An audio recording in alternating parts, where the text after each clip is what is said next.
네, 반갑습니다. 재테크왕 곤돌이의 곤돌입니다. 네, 오늘은 제가 VT 관련해서 영상을 찍게 되었습니다. 그래서 오늘 22일자로 VT에서 이제 공시 나왔는데 ENC라는 기업을 이제 인수한다는 이제 공시였고요. 근데 이게 세력들은 조금 미리 알고 있었지 않았나라는 싶은 증거들도 꽤 있었거든요. 그래서 VT 관련해서 이슈 한번 체크해 보도록 하겠습니다. 네, 오늘의 목차입니다. 첫 번째, VT 최근 이슈 체크. 아무래도 이제 22일, 지금 뭐 저녁에 촬영하고 있긴 한데, 제일 따끈한 이제 ENC 합병 관련된 이슈 한번 체크해 볼 거고요. 그러면 과연 ENC는 뭐 하는 회사인지 한번 볼 거고, 그러면 이 정보들을 세력들은 알고 있었다 라는 관점으로 한번 좀 보도록 하겠습니다. 그 다음에 네 번째는 결론입니다.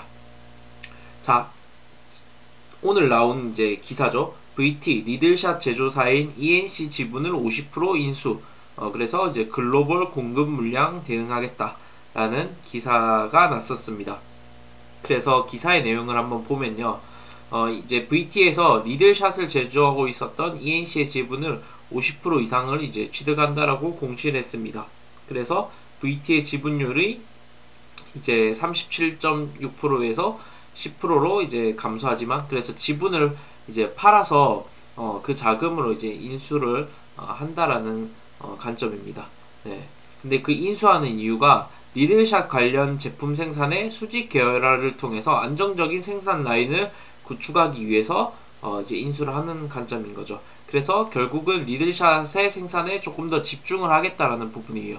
그 이유는 뭐냐면 여기서 보시다시피 글로벌 시장에서 리들샷 제품군의 수요 증가에 따른 즉각적이고 유기적인 물량 대응이 이제 가능해진다. 그러니까 이 리들샷 관련해서 지금 수요라든지 이런 것들이 공급이 못 따라가고 있거든요. 그러니까 수요는 많은데 공급이 안 된다. 그래서 그 공급을 확대하기 위해서 그 ENC라는 그 화장품 ODM 기업을 조금 더 인수해서 내가 수직 계열화를 통해서 화장품 라인에 좀 집중하겠다라는 관점으로 볼 수 있습니다.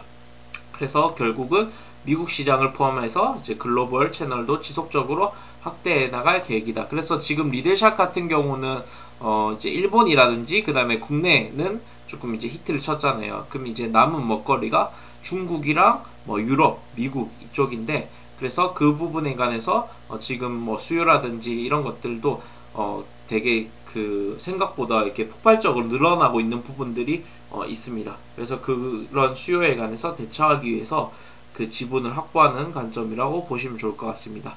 그리고 VT는 3분기 중으로 인해서 VT 큐브 재팬의 지분을 80% 추가로 이제 인수해서 또 수직 계열화를 통해서 계속해서 그 화장품 산업에 그 집중하고, 그 다음에 또 VT가 이제 엔터 쪽 큐브 엔터를 가지고 있지 않습니까? 그래서 큐브 엔터랑 화장품이랑 따로 분리해서 조금 더 핵심 역량 사업에 집중하는 관점으로 가려고 합니다.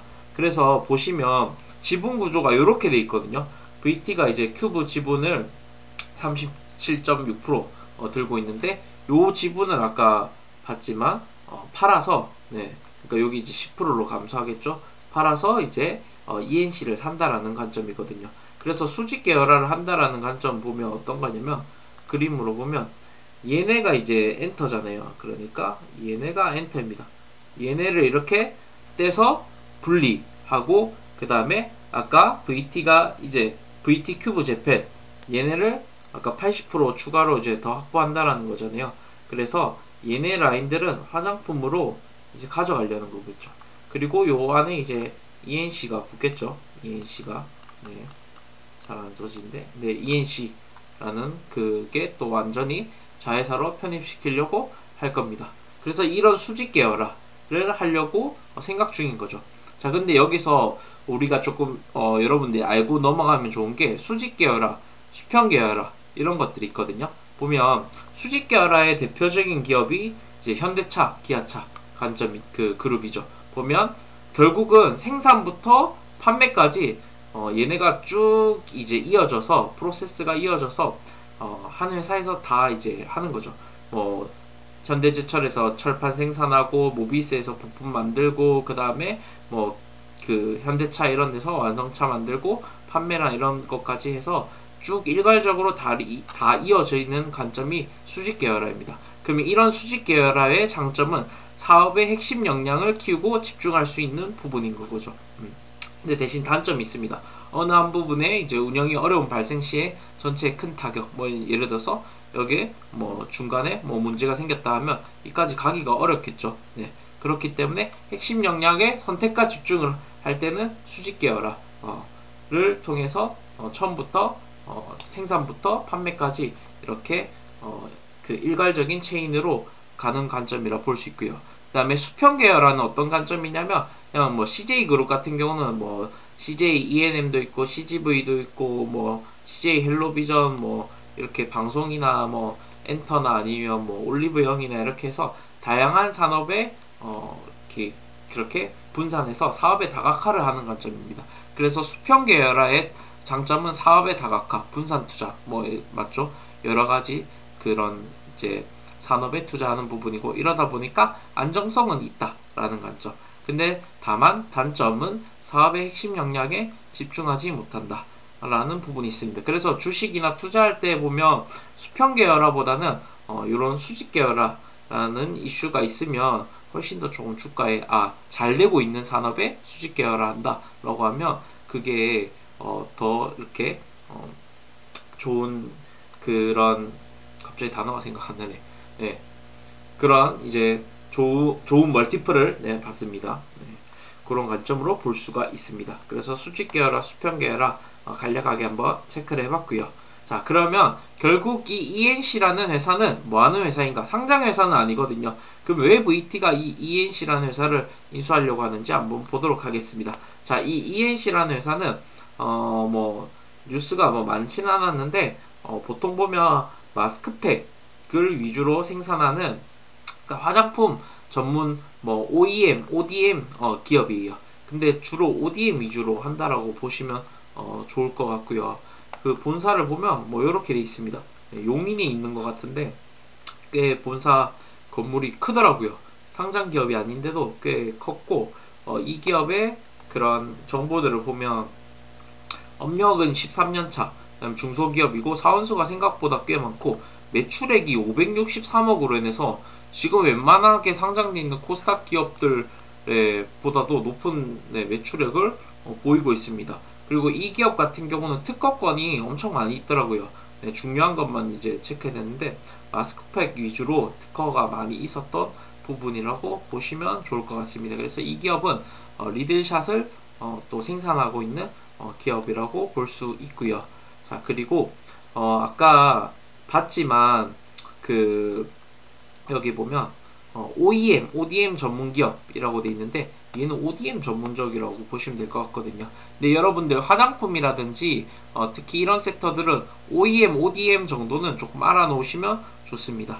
그래서 결국은 위탁에서 생산한다라고 보시면 될 것 같은데 근데 이게 쉽게 제가 조금 정리를 했는데 OEM은 뭐냐면 그냥 그 주문업체가 이렇게 생산해라고 그냥 요구를 합니다. 그러면 주문업체가 요청한 대로 설계해서 생산하는 게 이 OEM 제조입니다. 그래서 보통 뭐 애플이나 나이키, 아디다스 이런 거 옷 같은 거 만든 거나 보면 뭐 인도네시아나 베트남 이런 공장 있지 않습니까? 그러면 거기서 생산하고 상표라든지 이런 것만 부착해서 이제 제품이 판매되는 구조가 이제 OEM 구조라고 보면 될 것 같고요. 그럼 결국 OEM은 그 주문업체가 시키는 것 위주로만 한다라고 보시면 될 것 같아요. 근데 ODM은 어떤 거가 있냐면 ODM 같은 경우는 주문업체가 큰 가이드라인 정도만 제시를 합니다. 그리고 나머지 영역은 그 만드는 제조사가 개발하고 생산을 합니다. 그래서 제품 설계 자체에 관여해서 모든 제조 과정이나 기획, 이제 디자인 모두 맡음 해서 보통 화장품 쪽에서는 ODM 부분이 많이 있습니다. 그래서 뭐 코스맥스나 뭐 한국콜마 같은 기업들이 예시로 들 수 있는데 그래서 아모레퍼시픽이나 이런 데에서 코스맥스나 한국콜마에게 그 ODM 제조를 이제 요청을 하죠. 그러면 얘네들이 가지고 있는 뭐 독자적인 기술이나 이런 것들 가지고 개발하고 상표는 이제 뭐 아모레퍼시픽의 상표가 이제 붙는 거죠. 그래서 ODM 같은 경우는 얘네들은 기술력은 있지만 브랜드는 별로 이게 사실 없는 거예요. 그렇게 되면 브랜드는 이제 주문업체의 브랜드를 상표가 부착돼서 판매되면 아무래도 인지도라든지 이런 것들이 있기 때문에 오디엔 같은 경우와 화장품 섹터에서 조금 많이 있다라고 보시면 될 것 같아요. 참고해서 보면 좋을 것 같아서 좀 비교해서 넣었습니다. 네, 그래서 다시 보면 그 ENC 같은 경우는 매출액이랑 영업이익이 되게 높더라고요. 보면 매출액 같은 경우고 작년 기준으로 563억 정도인데 매년 진짜 드라마틱하게 성장을 했어요. 네, 그리고 영업이익 같은 경우도 네, 적자에서 흑자 전환하면서 급격하게 성장을 했었던 부분이고요. 그다음에 뭐 당기순이익도 말할 거 없고 자본금도 더 태우면서 자본금 태운다라는 말은 이 그 회사가 공격적으로 조금 그 회사를 키우려고 하는 목적이 있다라고 보시면 될 것 같습니다. 보통 이런 거는 뭐 장사가 잘 되고 매출액이랑 영업이익이 늘어나면 보통 자본금 키워서 회사를 좀 키우려고 하는 부분인 거죠. 네, 그래서 뭐 회사 자체는 나쁘지 않았다라는 관점이고요. 그다음에 주주 구성도 보면 이 강승곤 아까 이제 강승곤이 그 VT 정철이랑 해서 그 대표거든요. 그래서 리드샷을 만들고 있는 이 ENC 같은 경우는 이미 강승곤이 대주주입니다. 네, 64%에서 대주주인 관점인 거고 이제 이 물량을 이제 강승곤이 들고 있는 물량을 VT가 이제 직접적으로 그걸 이제 매수를 해서 양도 양수를 받아서 그 합병하는 관점에서 인수를 하겠다라는 부분으로 볼 수 있을 것 같습니다. 얘네가 사실 원래 들고 있었어요. 강승곤이 대표로. 네, 그런 관점으로 볼 수 있고요. 자, 그리고 세력들은 알고 있었다. 네, 한번 볼 건데요. 보면 최근에 VT 같은 경우는 매수가 많았습니다. 기관 같은 경우도 매수가 많았던 부분이고요. 특히 투신, 사모 얘네들이 꾸준히 매수했습니다. 기간은 본격적으로 한 7월 5일 요때쯤부터 해갖고 지금 계속 꾸준히 순매수를 누적해서 갔었던 부분이고요. 근데 재미난 건 이때부터 보면 차트가 거의 이때가 한 7월 4일, 5일 정도거든요. 이때부터 주가가 이제 꾸준히 사실은 이제 올라가는 관점인 거죠. 네, 올라가면서 네, 오늘 그런 ENC 인수에 관한 공시를 띄웠다라고 하면 제가 볼 때는 전고점은 넘어가지 않나? 라는 부분입니다. 근데 생각보다 큰 호재성의 이벤트는 아니거든요. 근데 이게 그 그림상 보면 얘네들이 그것 공시 띄우기 전에 매수를 했고 네, 그리고 그게 뭔가 기사나 이런 것도 오늘 보니까 ENC 인수하는 게 엄청 대단한 ENC라는 회사 자체는 괜찮죠. 근데 원래 이렇게 보면 지분 구조가 얘가 이제 들고 있었어요. VT 대표가.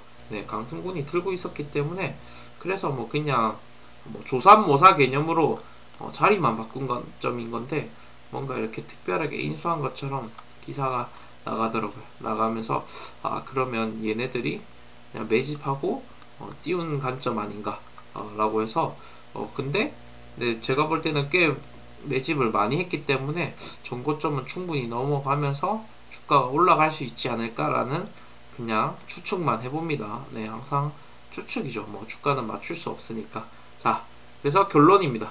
보면 VT 같은 경우는 일단 중국 리스크가 없어요. 지금 중국에 판매되고 있는 관련돼 있는 매출이 많이 나는 화장품 기업들 같은 경우는 트럼프 때문에 지금 조금 타격이 있죠. 근데 중국 리스크가 없습니다. VT는 주로 국내랑 일본 매출액이랑 이런 것들이 좀 많이 나오기 때문에 경쟁력이 있죠. 그래서 중국의 의존도가 높은 화장품 기업들은 지금 주가가 그렇게 좋지는 않습니다. 그래서 경쟁력이 있다.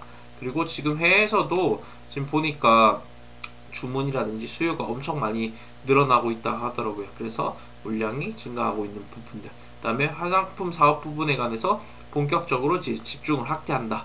아까 그렇다 보니까 수직 계열을 한다라고 했잖아요. 그래서 내가 핵심 영양 산업에 더 집중을 하겠다. 그러니까 얘네도 엔터는 그렇게 크게 돈이 안 든다는 걸 알죠. 그리고 사실 VT의 리들샷이 판매량이라든지 이런 것들이 엄청나기 때문에 여기 집중 안 하면 진짜 얘네들 사업 접어야 됩니다. 진짜 제가 볼 때. 네, 그래서 집중하겠다라는 거고, 그 다음에 트럼프 리스크가 적은 화장품 섹터.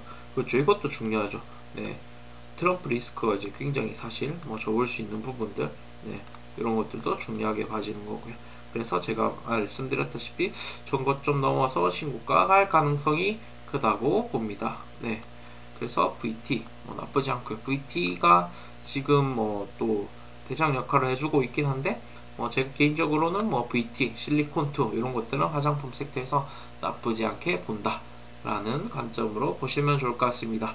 네, 오늘도 여러분들 투자 잘 참고하셔서 네, 성공적인 투자 하시기 바랍니다. 감사합니다.